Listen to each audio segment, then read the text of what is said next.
हाय aspirants. आज day 4 है हमारे 30 डेज़ चैलेंज का, नीट के चैलेंज का। तो आज फिजिक्स का हम चैप्टर नंबर 4 करेंगे, ठीक है। इसके PYQs। तो लॉज ऑफ मोशन बहुत दिक्कत होती है इसको करने में, बट ट्राई करेंगे PYQs, ठीक है। और हम डेली चैलेंज कर रहे हैं फिज़िक्स एंड केमिस्ट्री। तो करते हैं सॉल्व, ठीक है। स्टार्ट करते हैं और क्विकली करेंगे। अगर कुछ समझाने वाला होगा तो मैं कोशिश करूँगा समझा दूँ। मैं बस फास्ट चाहता हूँ करना। क्वेश्चन नंबर 1, एक बॉक्स है जिसका मास दे रखा है, उसको पुल किया जा रहा है कॉर्ड से, यानी एक स्ट्रिंग से। फ्रिक्शनलेस प्लेन पे 30 डिग्री का इंक्लिनेशन है, टेंशन इन द स्ट्रिंग इतना है, एक्सेलरेशन बताओ। देखो ऐसा कुछ होगा, एक बॉक्स है, टेंशन इसमें है 30 न्यूटन और ऊपर की तरफ खींचा जा रहा है, तो इसमें एक्सेलरेशन पूछ रहा है, यानी कि ऊपर की तरफ एम में होगा और नीचे ये इधर एम जी साइन थीटा होता है ना। तो कितना हो गया 30 minus M G sine theta equals to M A से ए गया एम कितना है 5, तो ये 6 बचा। 6 माइनस जी कितना था 10, साइन 30 होता है हाफ इक्वल्स टू ए 5, तो 6 माइनस 5 यानी कि 1। आंसर 1 आना चाहिए। ये समझे मैंने कैसे किया, क्योंकि फ्रिक्शन तो ज़ीरो है, फ्रिक्शन ज़ीरो है, तो हम फ्रिक्शनल वैल्यू नहीं लिए, ठीक है। फ्रिक्शन ठीक है, आगे बढ़ते हैं। समझ गए ना, फ्रिक्शन अगर लेना पड़ता है तो यहाँ फ्रिक्शन हमें लेना पड़ता है, इसका इस साइड आता है, ठीक है, फ्रिक्शन। आगे बढ़ते हैं। क्वेश्चन नंबर 2, एक हॉरिजॉन्टल फोर्स है, ये अप्लाई किया जा रहा है ब्लॉक ए पे। अच्छा, द ब्लॉक इन सब का मास गिवन है, ब्लॉक स्लाइड कर रहा है फ्रिक्शनलेस सरफेस पे, स्लाइड कर रहा है आगे की तरफ, तो फोर्स पूछा जा रहा है ऑन बी। देखो जब भी ऐसे कॉम्बिनेशन ऑफ ब्लॉक आए ना, इसमें इनका एक्सेलरेशन निकालो सबसे पहले। एक्सीलरेशन, मैं टाइम क्यों पास कर रहा हूँ, सीधा सिंबल लिखो। एक्सीलरेशन क्या होगा, ये होता है ना फोर्स अपॉन टोटल मास, तो फोर्स कितना है 10 न्यूटन, टोटल मास कितना है 2 + 3 5, तो टोटल हो गया 2 मीटर पर सेकंड स्क्वायर, ये एक्सीलरेशन आ गया। अब फोर्स पूछ रहा है बी पे, तो फोर्स क्या होता है मास इंटू एक्सेलरेशन। बी का कितना मास है 3 × 2 दैट इज 6 न्यूटन। ऑप्शन में है तो करेक्ट है, ऑप्शन में है तो करेक्ट है, ठीक है। आगे बढ़ते हैं। थर्ड क्वेश्चन, एक ब्लॉक है जिसका मास गिवन है, उसको इनक्लाइन रफ प्लेन पे, अच्छा तो कोफिशिएंट दे रखा है उसका, जी की वैल्यू दे रखी है, नेट फोर्स पूछा जा रहा है। अच्छा यही है ना,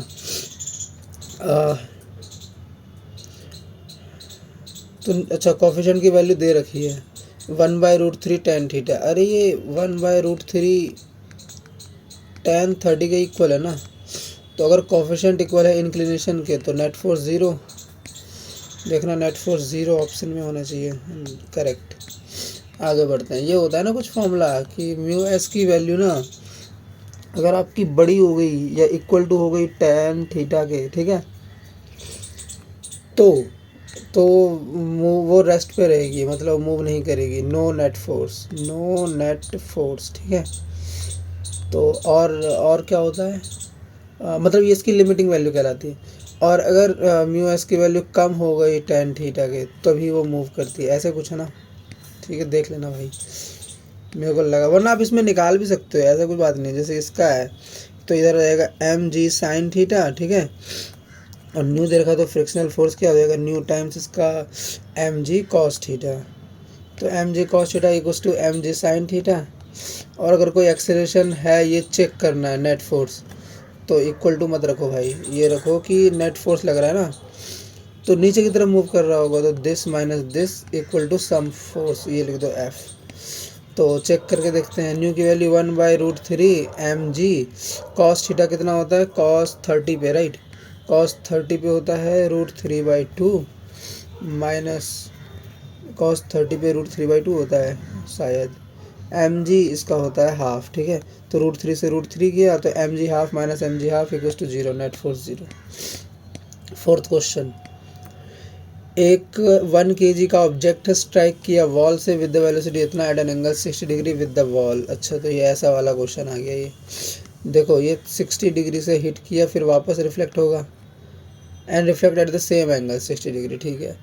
it remain in contact with the wall for इतना टाइम, फोर्स पूछ रहा है। अच्छा जब ऐसा क्वेश्चन आता है ना, इसमें ये वाला कंपोनेंट ना कैंसिल हो जाता है, हम केवल डेल पी निकाल रहे हैं। कैंसिल इन द सेंस कि मोमेंटम चेंज में निकालने में कैंसिल हो जाता है। ये होता है ना, क्योंकि ये तो सेम है, एम वी जे कैप, ये भी एम वी जे कैप, तो ये दोनों का डिफरेंस जीरो हो जाएगा, तो डेल पी जीरो हो जाएगा। वाई कंपोनेंट, एक्स कंपोनेंट बचेगा, एक होगा एम यू आई कैप, दूसरा होगा minus M U I cap, तो इनका डिफरेंस ट्वाइस हो जाएगा, twice of M U I cap. तो इनका ये आ गया डेल, क्या कहते हैं उसे, हाँ, तो ये कितना है यू सिक्स, तो ये कॉस है, ये साइन है, तो ये साइन थीटा, राइट। तो इतना और 0.1 से डिवाइड कर दो तो बन जाएगा आपका फोर्स, यही पूछा ना, तो 0.1 यानी 20, तो आ गया 20। मास कितना है भाई, मास 1, और यू कितना था, 1 ही था क्या, 1, और साइन 60 डिग्री, साइन 60 हो गया √3/2, तो tan √3 ऑप्शन में देखो, tan √3। आगे बढ़ते हैं। क्वेश्चन नंबर, एक फुटबॉल प्लेयर है, साउथ में मूव कर रहा है, देखो साउथ में फुटबॉल प्लेयर मूव कर रहा था और सडनली टर्न लेके ईस्टवर्ड मूव करने लगा विद द सेम स्पीड, यानी इधर जाने लगा ईस्टवर्ड में, ठीक है। तो force that acts on the player while turning is, तो ये ऐसे लगेगा ना फोर्स, तो उसकी डायरेक्शन पूछ रहा है, नॉर्थवर्ड नॉर्थ ईस्ट, दोनों भाई नॉर्थ ईस्ट, ऑप्शन बी। आगे बढ़ते हैं। क्वेश्चन नंबर 6, क्वेश्चन नंबर 6 क्या है ये, कैलकुलेट द मैक्सिमम एक्सेलरेशन पूछ रहा है, max A of a moving car, जिससे body lying on the floor of the car remains stationary, okay. अच्छा, कोफिशिएंट दे रखा है, अच्छा मतलब ये है, मान लो ये बॉडी है, कार पे है, तो और कार मूव कर रहा है, कार इज मूविंग कार, हाँ, तो क्या होगा, तो भाई देखो एक्सेलरेशन क्या होता है, मुझसे पूछा जा रहा है मैक्सिमम एक्सेलरेशन, तो एक्सेलरेशन होता है force upon mass, right. Force कितना होगा इसका तो फ्रिक्शनल फोर्स ही होगा, राइट, सिर्फ और सिर्फ फ्रिक्शनल फोर्स होगा, तो फ्रिक्शनल फोर्स हो जाएगा आपका न्यू एम जी, यही है ना इसका नेट ऊपर, हाँ, तो mu M G upon M से एम गया, न्यू जी, तो न्यू कितना है 0.5 इंटू G10, 1.5 के अराउंड आएगा, 1.5 मीटर पर सेकंड स्क्वायर। आगे बढ़ते हैं। 7th, डायग्राम दिया गया है, नॉर्मल रिएक्शन फोर्स पूछ रहा है 2 और 1 के बीच में, स्मूथ मानो सरफेस को, अच्छा देखो फिर आगे पूरा बॉडी कनेक्शन, तो बॉडी कनेक्शन में क्या निकालना पड़ता है, एक्सेलरेशन निकालो भाई, टोटल फोर्स कितना है, अरे यार एंगल भी दे रखा है इस भाई, ये तो अलग ही लेवल का खेल खेलते हैं। तो इसका टोटल का मास जो है उसका साइन थीटा लगेगा, right, M G sine theta, वो भी इस डायरेक्शन में, तो हो जाएगा देखो फोर्स, यानी क्या हो जाएगा 60 माइनस 18, ठीक है, और माइनस में ये एम जी साइन 30, तो एम कितना है 3 to 6 इंटू 10 इंटू साइन 30 कितना होता है हाफ, यानी ये 3 हो गया, यानी 30 और ये 48 हो गया, 48 माइनस करो 12 आ गया उसका फोर्स। अब इसको डिवाइड करना है टोटल मास से, तो आ गया 2 मीटर पर सेकंड स्क्वायर एक्सेलरेशन, राइट। तो एक्सेलरेशन इतना आया, तो फिर क्या करना था यार, नॉर्मल रिएक्शन फोर्स निकालना है between 2 and 1, normal reaction force मतलब ये दोनों इस पे जो एग्जर्ट कर रहे हैं 1 पे, तो अगर ये 1 ये ब्लॉक है 1 kg का, राइट, तो फ्रिक्शन तो नहीं है, राइट, तो इस पे ये लगेगा रिएक्शन, ठीक है, मैं सही बोल रहा हूँ ना, ये इन दोनों का लगेगा, राइट, आई डोंट नो, और उधर से लग रहा है 18 न्यूटन, मैं थोड़ा सा कंफ्यूज हो जाऊँगा, रुक जाओ, और यहाँ पे ये इधर की साइड आ रहा है एम कितना है इसका 1 इंटू जी इंटू साइन 30, यानी हाफ, हाँ तो हाफ ही ले लो, ठीक है, G/2, ठीक है। और इसके ऊपर एक्सेलरेशन लग रहा था इतना, यानी ये उधर की साइड जा रहा है 1 इंटू 2 इतना फोर्स से, तो उस तरफ जा रहा है, तो R माइनस इन दोनों का सम 18 माइनस G/2 यानी 5 इक्वल टू 2, राइट, तो R की वैल्यू ठीक किया ना मैंने? कुछ हो गई होगी ना गड़बड़ी भाई, मेरा हो जाती है मेरे से गड़बड़ी एक से ध्यान से। हाँ, तो फिर इतना में क्या हुआ ये?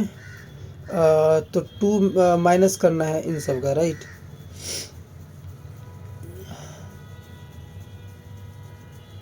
एटीन और 5 कितना होता है? 18 5 कितना होता है यार? 2 प्लस में 18 5 23, तो 25 न्यूटन के करीब आएगा। 25 न्यूटन बी। थैंक गॉड निकला भाई। आगे देखते हैं क्वेश्चन नंबर 8। एक बॉल है, मास दे रखा है, ड्रॉप किया, हाइट 10 से strike the ground, rebound to the same height. कुछ काम नहीं है, बॉल को उछालते रहो बस। मैग्नीट्यूड ऑफ इम्पल्स पूछ रहा है टू द बॉल। अच्छा देखो, उसको जब नीचे आया होगा तो उसका एम वी रहा होगा जे कैप नीचे के डायरेक्शन में, और फिर एम वी जे कैप ऊपर की डायरेक्शन में। तो इम्पल्स होता है चेंज इन मोमेंटम, यही होता है ना? तो 2 टाइम्स हो गया M V J cap, right? Magnitude पूछा ना सिर्फ। 2 टाइम्स यानी ट्वाइस ऑफ मास कितना है? 0.15। वी निकालो बस, वाई कंपोनेंट का वी। तो ऊपर से ड्रॉप किया तो यू ज़ीरो। आपको हाइट पता है, और हाइट पता है तो वी निकालना है। तो वी इक्वल्स टू होता है ना ऐसा, यू स्क्वायर हो तो ज़ीरो हो गया, twice of A into S यानी 10, इसका अंडर रूट, राइट? तो 10√2, तो आ गया 10√2। √2 में है आंसर नहीं, अरे यार गड़बड़ी करवाएंगे ये सब। तो ये 1.5 इंटू 2 3 हो गया, 3√2, तो 3 इंटू 1.4, 64 चौथिया 42, 4.2 के अराउंड। ऑप्शन बी भाई आ गया आंसर। आगे बढ़ते हैं। 9th question. दो बॉडी है ये और ये, टाई किया गया थ्रू अ मासलेस स्ट्रिंग। अच्छा जी, और ये फ्रिक्शनलेस है surface. Acceleration of the system पूछ रहा है इन टर्म्स ऑफ जी। ये तो नहीं होगा, ठीक है? और बताओ भाई। अरे यार ऐसे में ना ये शायद टेंशन होता है इसमें शायद, ठीक है? टेंशन, ये टेंशन तो इसका, अच्छा ये मतलब नीचे मूव करेगा, राइट? ठीक है। अरे इसका वो था ना डायरेक्ट फॉर्मूला, मैं भूल कैसे जाता हूँ। नेट एक्सेलरेशन इक्वल्स टू क्या होता है? जो बिग मास है उस, नहीं ये ऐसे नहीं, ऐसे हो, हाँ ऐसे ही तो होता है। हाँ ऐसे 2:3 का रेशो है ना मास का, तो 1/5 आ जाएगा इंटू जी। ऑप्शन देखो बी। हाँ ये मैंने कैसे, ये एक ट्रिक होती है, ये शायद ये होता है कि दोनों मास का ना रेशो निकालो, अगर फ्रिक्शनलेस ये सब है, दोनों मास का रेशो निकालो और उनका डिफरेंस अपॉन सम। तो शायद 6-4/6, 6+4 ऐसे भी कर सकते हो, तो आ जाएगा 2/10 जी, यानी कि g/5 ऐसे भी कर सकते हैं। और अगर ऐसे नहीं करना, डायरेक्टली करना है, तो देखो t यहाँ पे कितना हो गया 4g, राइट? और यहाँ पे t कैसे, ये नीचे की तरफ मूव कर रहा है, तो क्या होगा, नीचे की तरफ मूव कर रहा है तो 6g माइनस का t इक्वल्स टू m कितना है यहाँ पे, m तो टोटल है, तो 10a, राइट? ये हो गया आपका 4g, तो ये हो गया 2g इक्वल्स टू 10a, तो a इक्वल्स टू g/5, ठीक है? आ गया g/5। मैंने 2-3 मेथड बता दिया भाई। Question number 10। एक मास दे रखा है, कॉन्टैक्ट है against the inner wall of a hollow cylindrical drum of radius 10। अरे भाई क्या है क्वेश्चन? एक ब्लॉक है, मास इतना है, वो कॉन्टैक्ट में है against the inner wall of a hollow cylindrical drum. Coefficient of friction दे रखा है, minimum angular velocity needed for the cylinder, angular omega पूछ रहा है, minimum to for the cylinder to keep the block stationary when the cylinder is vertical, ऐसे कर दिया गया खड़ा, and rotating about its axis, ऐसे। ओ तो रखा कहाँ था उसको? कॉन्टेक्ट में रखा विद द वॉल, इसका रेडियस दे रखा है। अच्छा तो ये नीचे स्लाइड ना करे, ये पूछ रहा है क्या ये? Minimum angular needed for cylinder to keep the block stationary. ओ तो देखो इसके फ्रिक्शन लगा ऊपर, और इधर लगा उसका फोर्स, सेंट्रीपिटल फोर्स। तो जो फ्रिक्शनल फोर्स है वो सेंट्रीपिटल के इक्वल होना चाहिए, यही ना? और ये यानी m⍵²r ये होना चाहिए। फ्रिक्शनल फोर्स क्या होगा? न्यू टाइम्स, अरे फ्रिक्शनल फोर्स ही होगा न्यू टाइम्स ये नॉर्मल, न्यू टाइम्स m⍵², ये होता है ना फ्रिक्शनल फोर्स। क्या होता है? New n, right? तो नॉर्मल तो यही है। और ये अगर नॉर्मल है तो ये इसके वेट के इक्वल होगा फिर एम जी। ओ गुड गुड गुड। तो ये सही है क्या, omega square equals to g upon r रो का अंडर रूट आ गया ओमेगा। तो जी की वैल्यू 10 आ गई, आर की वैल्यू 1 हो गई, रो की वैल्यू 0.1 हो गई, ऊपर गया अंडर रूट 10 आ गया आंसर, 10 रेडियन। आगे बढ़ते हैं। 11th, एक पार्टिकल है जिसकी वेलोसिटी v है, acted by 3 forces shown in this diagram. देखो P से Q आया, Q से R, R से P, 0 हो गया फोर्स, तो वेलोसिटी सेम रहेगी, रिमेन्स कांस्टेंट। आगे बढ़ो। 12th, एक ऑब्जेक्ट फ्लाई कर रहा है एयर में with the velocity this, suddenly break into 2 pieces, wow, in the ratio this, the smaller one fly with this and the speed बताओ लार्जर वन की। अरे इसका मोमेंटम कंजर्व रहता है ना शायद, तो अगर इस रेशियो में तो शुरू में उसका 6 मान लेते हैं, अब 1:5 है, अब 1 और 5 है, राइट, मास। तो पहले 6 था मास, तो 6 टाइम्स दिस ये होता है ना, एम यू इक्वल्स टू हो जाएगा M1V1 plus M2V2, momentum conserve. तो इसका M6 टाइम्स दिस, देखो आई कैप सब अलग अलग है ना, सिर्फ आई कैप निकालूंगा मैं पूरा क्यों सॉल्व करूँ। स्मॉल वाले का 100, ठीक है, आई कैप, ठीक है, और प्लस में 5 टाइम्स जो भी आएगा उसका आई कैप, ठीक है। तो ये कितना हो गया, 120 माइनस 100 यानी कि 20, और इसको 5 से डिवाइड कर दो यानी कि 4, राइट, 4 आना चाहिए ऑप्शन में, ऑप्शन फर्स्ट। आगे बढ़ते हैं। क्या है ये, question number 13, which one of the following statement is incorrect, कौन इनकरेक्ट है। Rolling friction is smaller than sliding friction, true, ये तो करेक्ट है। ओ, limiting value of static friction directly equal to normal reaction, हाँ ये तो सबको पता है भाई। फ्रिक्शनल फोर्स पता है ना, limiting value equals to the normal times, ठीक है, normal direct. Frictional force oppose the relative motion, correct, ये तो एनसीईआरटी की लाइन है। द कोफिशिएंट ऑफ स्लाइडिंग, तो लास्ट वाला ही होगा फिर incorrect. Coefficient of sliding friction has dimension of length, obviously coefficient होती है डायमेंशनलेस, ठीक है, यूनिटलेस भी है, यूनिटलेस। आगे बढ़ते हैं। 14, एक ब्लॉक है जिसका मास m है, उसको एक स्मूथ प्लेन पे रखा गया है ऐसा, फिर वेज को given acceleration a towards the right इस तरफ मूव करवा रहे हो। अगर इसको इस तरफ मूव करा रहे हो तो इस पर फोर्स लगेगा, right. The relation between a and theta, friction नहीं है ना इसमें, हाँ, ए और थीटा के बीच में वो होता है ना, शायद मेरे को जो याद आ रहा है, ए इक्वल्स टू जी टाइम्स होता है ना, ए इक्वल्स टू जी टाइम्स होता है। देखो भाई ये सब क्वेश्चन सब तो मेमोरी बेस्ड है, ये सब क्वेश्चन, ये सब इतने क्वेश्चन तो इसमें शायद ये लगाते हैं, मेरे को जो याद आ रहा है, इस पे ना एक फोर्स लगता है, देखो ये इस तरफ मूव कर रहा है तो इधर एक फोर्स लगेगा MA, और इसका खुद का वेट होगा MG, और यहाँ पे थीटा, यहाँ जो इंक्लाइन करेगा तो थीटा इस तरफ लगेगा, राइट। तो मुझे चाहिए tan ऑफ थीटा, तो tan थीटा क्या हो जाएगा, दिस, राइट।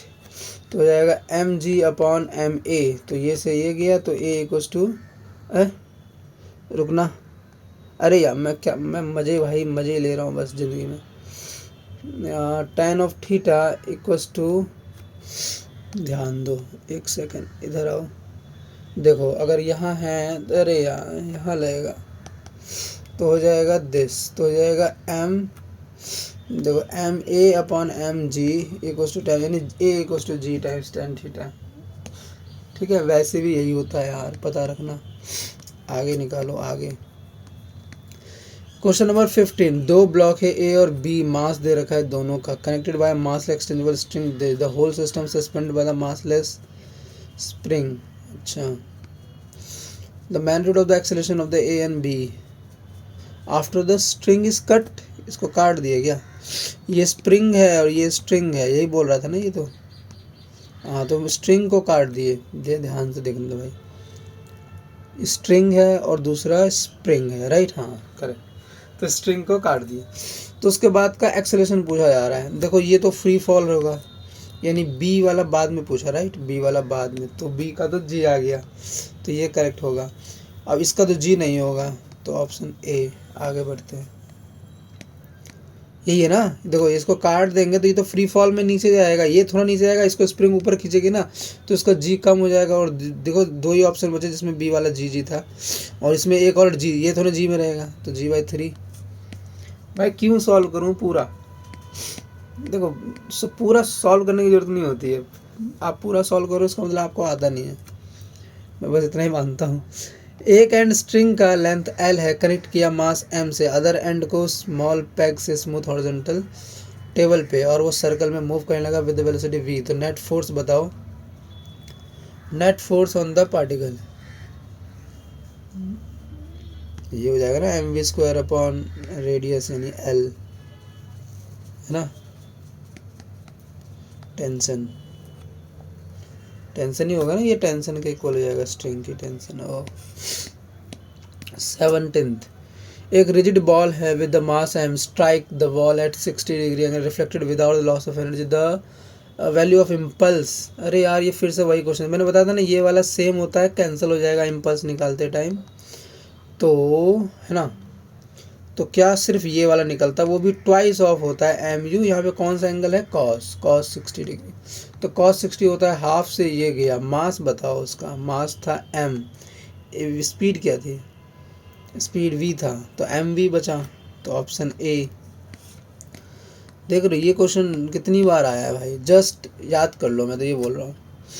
कार है, कर्व्स रोड पे है, बैंक रोड है, कोफिशिएंट दे रखा है, मैक्सिमम सेफ स्पीड पूछ रहा है, वो क्या था उसका फॉर्मूला में, जी आर, ऑप्शन डी, यही है ना फॉर्मूला में।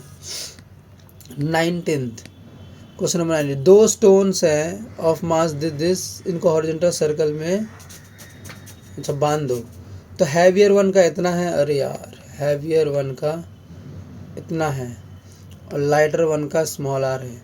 टेंशियल speed is n times the value of heavier stone, same centripetal force. अरे यार तो फोर्स कितना हो जाएगा, mv², ये बड़े वाले का क्या है, the tangential speed of lighter stone is, तो ये v मान लो, इसको u मान लो, right, v² u² bye r, इसका r/2 है, इसका r है, और इसका मास 2m है, ठीक है। तो ये हो गया 4mv² by r equals to mu² by r, ये सब गए। और इसने क्या बोला था यार, ये tangential speed of lighter stone, इसका is n times the value of the heavier stone, तो इसका यानी n² से v² गया इक्वल्स टू 4n की वैल्यू 2 आ गई। Third, next 20th question, plank with the box at on it at one end gradually raise above, हाँ other end से इसको उठा रहे हैं ऊपर, as the angle of inclination with the horizontal reach 30 degree, 30 degree पे पहुंचते ही बॉक्स स्टार्ट टू स्लाइड, तो ये इसका लिमिटिंग हो गया tan 30 यानी 1/√3। फिर क्या है, स्लाइड इतना मीटर डाउन द प्लैंक, ठीक है, इतना सेकंड में। Coefficient of static and kinetic friction between the box and the plank, static friction तो ये हो जाएगा 1/√3, पॉइंट में निकालना है, 1/√3 0.6 होता है ना शायद भाई मुझे नहीं पता है, रुको, 1/1.7 10/17.176, ठीक है 0.6, यानी ये करेक्ट है। और किसका पूछा था, काइनेटिक का, तो इससे लेस देन होगा डी। आगे बढ़ते हैं, बस ख़त्म और डन।